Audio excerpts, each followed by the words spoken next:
In the spring of 2010, I paid a visit to the Innovation Hub in the bustling city centre of Nairobi, Kenya. Eric Hersman was kind enough to show me around. Since then, there have been regular events in the iHub, and it seems to be all systems go.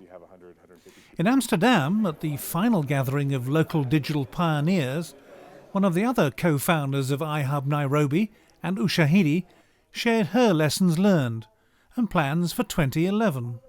We've renovated the space, so we actually have carpeting now and a proper floor. We've also brought into the iHub a gentleman called Hamilton Juma. He's the community manager. We have a membership system now where people have to apply to be members of the iHub. And this is mostly because we want to have a space where we have doers and not talkers, people who actually have ideas, and we can take the next step of trying to support them and incubate businesses out of the iHub. Not to declare success too early, but we're already seeing a community coalescing around the iHub. And we've already seen companies such as PaySapal actually get VC funding upwards of $200,000. If that's a really early indicator that we're onto something, because we're able to connect entrepreneurs in Kenya with VCs from around the world.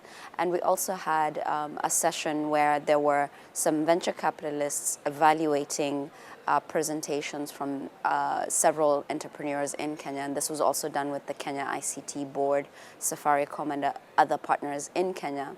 So as the innovation ecosystem, we're participants in this new thing called an innovation ecosystem.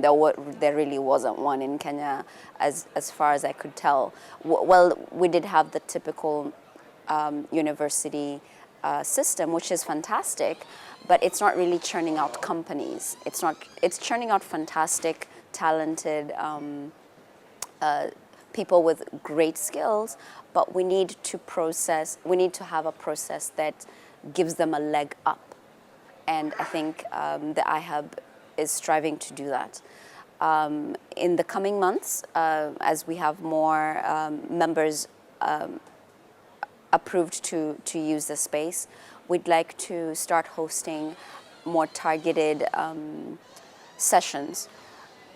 Try and find people to teach entrepreneurs how to pitch, how to write business plans, figuring out business models. These are the hard things that we absolutely have to do if we're going to see the next successful story out of Kenya. We don't want the last story to be Ushahidi. Have you decided what you won't do? We won't be a cyber cafe. Okay, but you've also decided where your strengths lie. Our strengths lie in our international network. Several partnerships, like the recent InfoDev partnership we're doing with the World Bank. These are all people who bring various networks onto the table. Our strength is in our networks. Our strength is in our experience, because we are also sharing what are the things that have made us Ushahidi, successful so far. We've been going out there and telling our story. We've been going out there, and this is like various parts of the world, saying Africans can make world-class software. This is an example of it, and we hope that this is not the only story.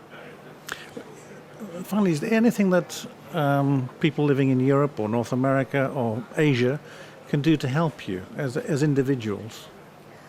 We are interested in venture capital at this particular point, because, and perhaps venture capitalists to engage with us, and we actually also want knowledge exchange, because entrepreneurship around the world, there's so many things we could learn, particularly from entrepreneurs in Asia. But I think the first thing we want to do is get some venture capitalists interested, or at least for them to see what African entrepreneurs are working on.